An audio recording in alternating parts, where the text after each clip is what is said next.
Hey folks, today's episode is brought to you by my favorite LMS, Brightspace. When it comes to designing your learning experiences, Brightspace is my number one recommendation. As both an instructional designer and an instructor, I am confident in saying that Brightspace is by far the most user-friendly learning platform that I can think of. Whether you're in K through 12, higher ed, corporate America, or government, this is the LMS for you. They've been making moves by integrating H5P into the platform and recently came out with Lumi, a new AI-powered tool to help you with your designs. You can try Brightspace for free for 30 days by going down below and selecting the link inside of the show notes. And of course, if you have any questions about Brightspace, please feel free to give me a shout because I use this on a daily basis. And now, let's start the show. Hello, learning nerds, and welcome on in to a special Thanksgiving episode of the show. I'm your host. My name is Dr. Luke Hobson. I'm an instructor, author, blogger, podcaster, and of course, instructional designer. And my purpose is to be able to help you with all things instructional design related, whether you are a newbie and you just learned about instructional design recently, or you're a veteran, you've been doing this for years and you just want to hear about a couple of new tips and different types of perspectives, all are welcomed on into the show. And of course, you can find all of the resources that I have for you over at drlukehobson.com. Before we begin today's episode, folks, I just wanted to say thank you. 'Tis the season for being thankful for things, and certainly I am thankful for all of you. This podcast is about to hit 100,000 downloads pretty soon, which is wild considering I just talk about instructional design. And the YouTube channel is actually doing even better than the podcast. We're almost approaching 200,000 views on YouTube, which is just insanity. And of course, I would not be doing all of these things if it weren't for all of you, for listening in, to writing into the show, and of course, all of the different types of interactions we've had over the years, whether live events or webinars or just email exchanges or Facebook or LinkedIn or whatever. It has been so amazing to be able to see our community thrive and finding more and more of you who identify as a learning nerd, which by far is my favorite thing. Whenever you sign up for the newsletter over at drlukehobson.com, you're going to see that little message that pops up that says, "Are you nerdy enough?" And when you sign up for that, you get a welcome email from me. And at the bottom of that email, it says, "Hey, write in, talk to me. Why are you here? Why did you sign up?" And I love getting responses from you. And yes, I actually do see those emails, by the way. I know it's an automated response, but I do get them. And I love seeing emails from all of you who say, "Hey, Luke, I just found the show. I am a learning nerd. I'm so excited to be here and to be a part of this." And of course, that is amazing. So once again, thank you for listening to the show, because without you, there is no podcast. So with that being said, a big thank you. I hope you have safe travels and everything. Enjoy time with your families for Thanksgiving. And now let's dive on in to today's topic for the podcast episode, which is all about what happens when your known methods, like an instructional design model, fails you. Have you ever been assigned to work on a project before where your boss apologizes ahead of time? Well, I've been there. It's not that fun, but it happens. Not every project is going to be a win, and sometimes the job just needs to get done. You essentially throw out best practices and common sense because the project is borderline set up to fail in the first place. Maybe this is because of a time crunch or budget cuts, or in most cases, zero interaction from the subject matter expert. And in these dire situations, you can't follow a traditional instructional design model. What do you do? Well, on today's episode, I want to walk you through one particular real-life example where I was trying to set up a course with a faculty member who basically refused to meet with me. It was certainly the most bizarre course that I have ever designed, but I got the job done. And I hope that you can learn how to design a learning experience in a chaotic environment. I often joke, but it's really not a joke, about how instructional designers, we can thrive in chaos. It's not fun, we don't want to do it, but when push comes to shove, we're going to find a way to get things done. So let me give you the backstory about this adventure, I guess I'll call it that, around what this course design process was like. I think all of you know by now, but I practice an instructional design model that is called backward design. This was a model created by Wiggins and McTighe that decided to flip the script when it came to how we design learning experiences. From their observations and from research and being teachers themselves, they realized about how the traditional method for creating a type of a course was through picking the textbook or the materials first and then trying to teach around them, and hence why we used to call this like a forward-facing design. For instructional designers, we can face that same problem with being given a guide and then being assigned to build a course around the guide or a manual or resources or content or whatever it really is. But backward design, it takes that concept and it flips it where we start with the end goals in mind first and then work our way backwards. But there is one tiny little problem that instructional designers face when trying to deploy this method, and that is making people follow the backward design method. If you're like me and you work in higher education, this means working with faculty members as subject matter experts. Yes, we can work with other people, but faculty are certainly the predominant group who we're going to be working with.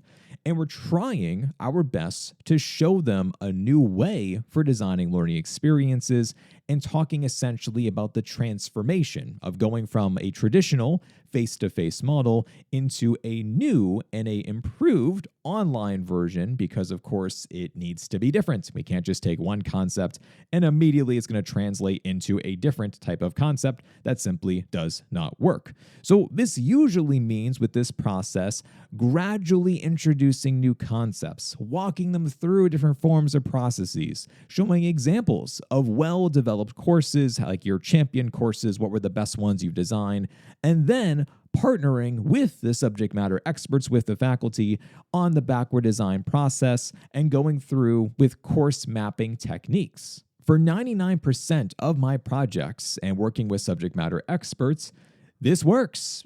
We can actually do this together. There is a bit of back and forth. It takes some time, but once you get the hang of it, backward design is a pretty simple process, and it's pretty darn logical too. You start with the real end goals in mind. What are you trying to be able to solve with training and with education? And then you work your way backwards with figuring out the learning objectives and then the assessments and then the learning activities and then the content, and then you kind of put it all together. For traditional faculty though, this goes against the ways that they have always taught courses. Maybe they have never developed an outline before or created a strong and cohesive syllabus, and they just thought that a syllabus was essentially mandatory, but it doesn't need to be good, which I've encountered before. It's entirely possible that they chose a textbook first, and then they planned the curriculum based on the materials in the textbook. And of course, for many, many faculty members, it's all about the lectures. They are used to taking center stage and presenting about their research, experiences, education, passion projects, topics, whatever it is. They think lecture first, everything else second. While I can convince most of my faculty to try backward design and to give it a shot, there are those special cases where you can tell it's simply not going to work. Now, to be clear, it's pretty much non-negotiable to stray away from this path. I will move heaven and earth to start with the end goals first and then logically think how a learning experience is going to take place. But I have been in situations before where backward design is not going to cut it. I don't have the time. I don't have the buy-in. And in this case that I'm going to be outlining a bit more over the next couple of minutes, the SME refused to meet with me. And it took an extraordinary amount of effort and coordination to get her for 2 15-minute calls. Yes, this was insanity. That was all I was given, was 2 15-minute calls. However, I was put on the project for this very reason, in that my manager knew that I could find a way to still create something basically out of nothing, and that I still would make something amazing for the learners. Now, if you find yourself in a similar position where the SME is completely not responsive, or they flat out refuse to work with you, or there is no time to be able to do this, you had to get this project done yesterday, or some other different type of factor, there is still hope. Not all is lost. But what you need to be able to understand is that what you are going to be doing from a design process, it is going to be heavily modified. We're throwing the rules out the window here, and we're doing what we can. So my first step in this process, and potentially your first step if you find yourself in this predicament too, is to create a rough outline. This is going to be the project's description, target audience, project length, such as how many weeks are going to be inside of this course or the program, the project timeline, as long as how long it's actually going to take you to design, to develop, to QA, and all those things of that nature. If possible, I would see if there is anyone else you can connect with to learn more about the project. For me, this meant reaching out to the faculty member's administration team. She had some go-to people who she trusted with and talked with about for every type of project, and I was able to connect with them and to learn a little bit more about the back end and hearing around what their conversations were like around the project. Since they work so closely together, it was very valuable information just hearing about some little things here and there. And of course, if you are able to do this and you might actually know the go-to person for your subject matter expert, I would definitely reach out to their admins if they have them.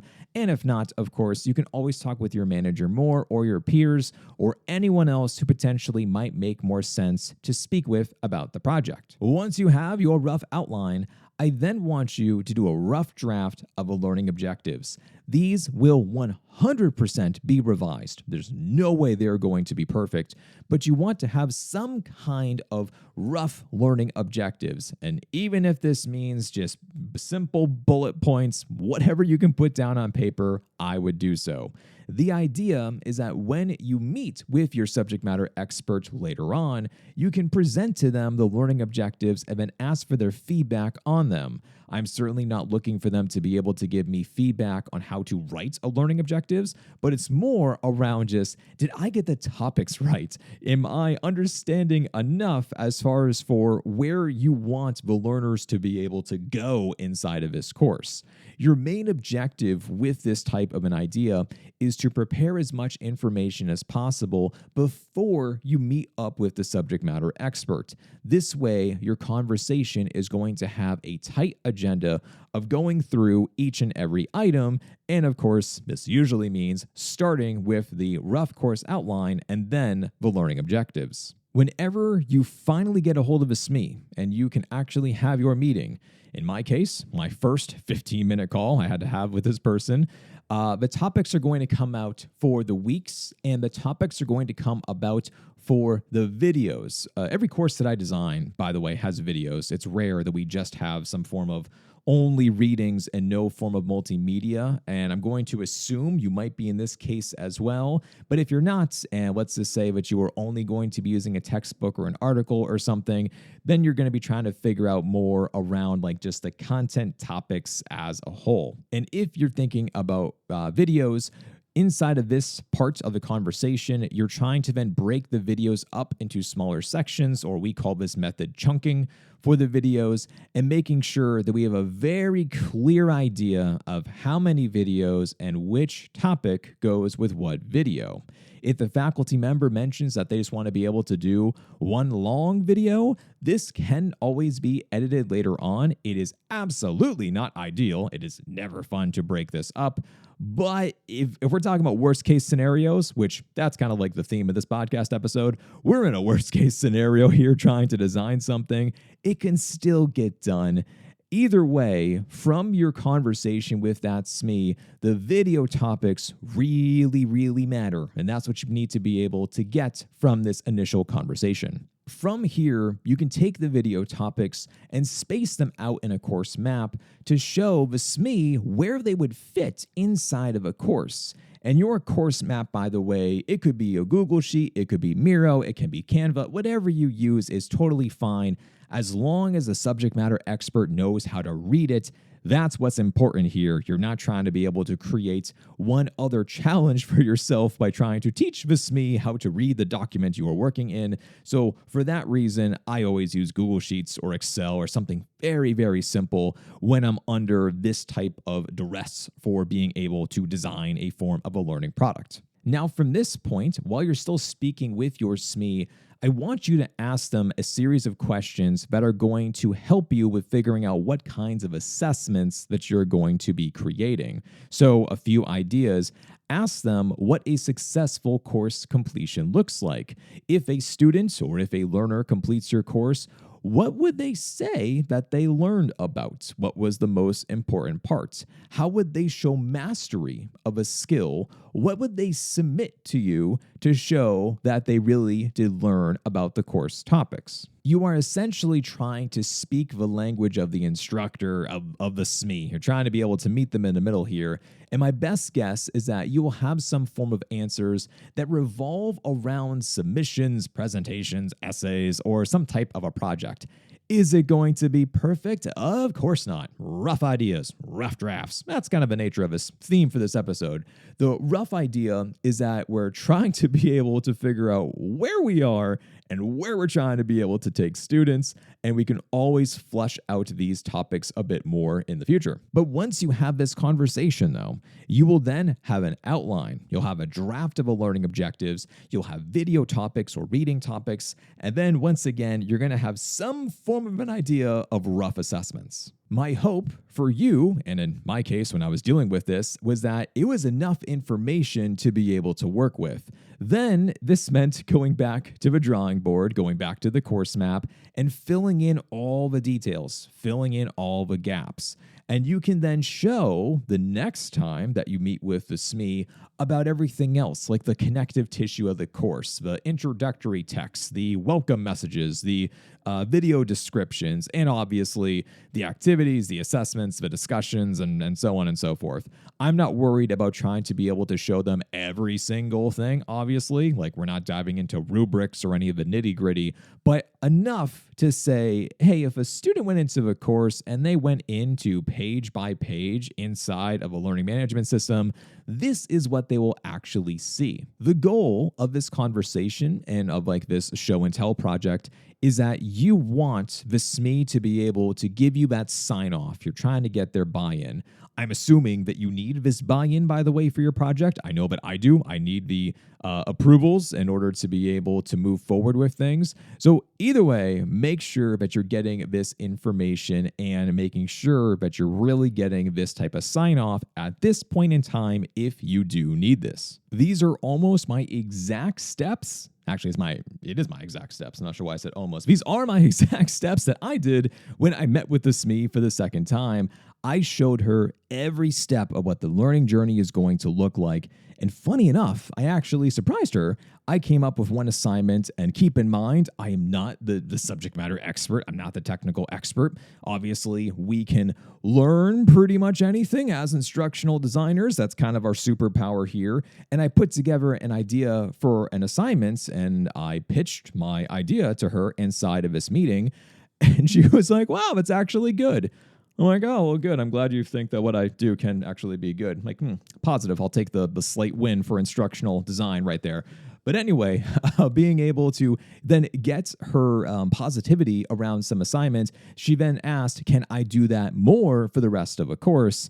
And finally, that was like some real feedback to say, okay, I'm on track. And then I just ran with that. And she mentioned if I design the rest of a course in this manner, then she approves and it says it's going to be great.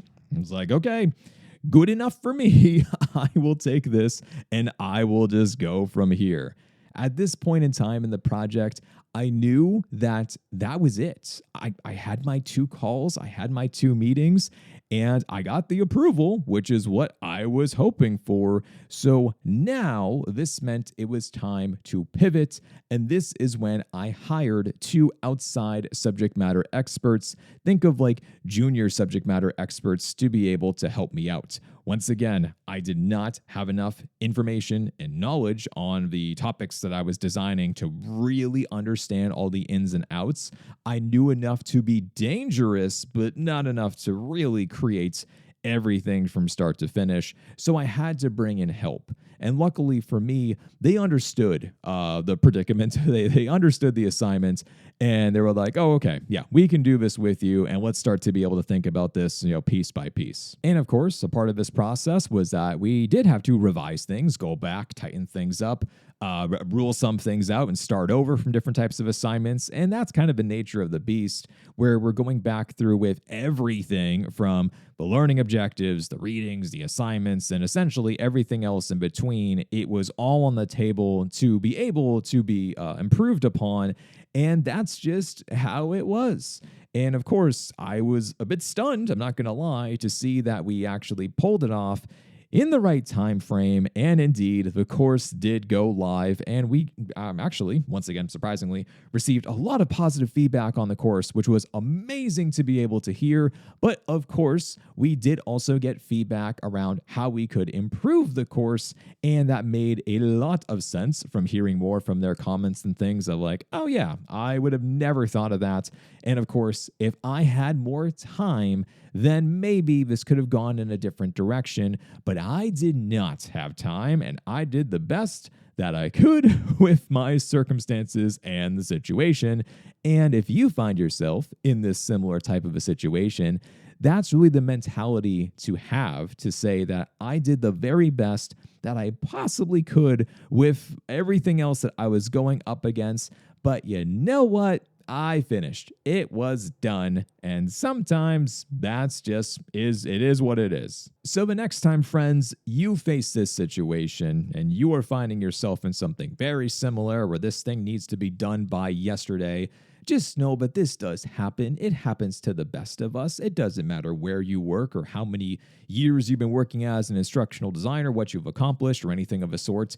This can happen because projects are different and people are people, and they are not perfect. And because of that, that means your project is never going to go perfectly well and all good. And anyone who tells you that their project always goes amazingly perfect, I'm not sure if I would believe them, because I've had some fantastic courses and learning experiences I've designed where I had everything, the perfect subject matter experts, a long runway to be able to test things out, to really have full amount of time to develop everything of a sort, a healthy budget and everything like that. And those courses, obviously, they're going to come out much better compared to trying to be able to do something on a shoestring budget with no time and with no SME. And that's just the reality of being an instructional designer. And once again, there's no such thing as a perfect course. You can always go back and make improvements and revisions, and time again, you're going to find different types of ways to make the courses better. I promise you that is real. No matter the circumstances or what you're doing, you can always go back and improve later on. And that, folks, is what to do when your instructional design model fails you and you have to be able to create something as quickly as possible while still doing the very best job that you possibly can. I hope you enjoyed today's episode. I hope you enjoyed a little bit more about this story. If you did, as always, please feel free to rate and subscribe to the show wherever you are listening. I am not picky as far as for giving out 5-star ratings on any and all apps and platforms. That's always fantastic. I will certainly take the positive reviews for this show. Once again, as we are approaching the holidays and I'm recording this episode literally the day before Thanksgiving, I hope you all have a wonderful Thanksgiving. Spend time with your family, friends, and loved ones. Safe travels. Of course, I know that there is crazy weather happening in like all the United States at the moment. So here's hoping that everyone arrives safely, and then to come on back and to think more about different types of learning nerd methods that we're going to be diving on into future episodes of this show. And last but not least, folks, I have still been working behind the scenes to make the updates to the collaborating and building relationships with subject matter Experts course that used to be offered on EduFlow. I have moved all my different types of courses over into Brightspace, and that course will be launching on Friday. That is a deadline that I have set for myself, and I can't wait for this course to finally be back out there because you keep asking me, where is the course? And I keep saying I'm working on it. And I would like to finally just say, hey, here it is. And now you can go back and take the course. So if you're looking to learn more about how to build authentic relationships with subject matter experts and how to really avoid a lot of the things I actually talked about in today's episode of trying to be able to build out true relationships with SMEs, this is for you. And of course, I have to make sure to speak more around how to get around challenges and pitfalls, and just talking a little bit more about what I have learned over the years when it comes to working with all kinds of subject matter experts. That will be inside of the course. So stay tuned for that announcement. It is going to be out on Black Friday. I'll make an announcement on LinkedIn and email, so be on the lookout for that. And that, my friends, is all that I have for you today. Stay nerdy out there, and I will talk to you next time.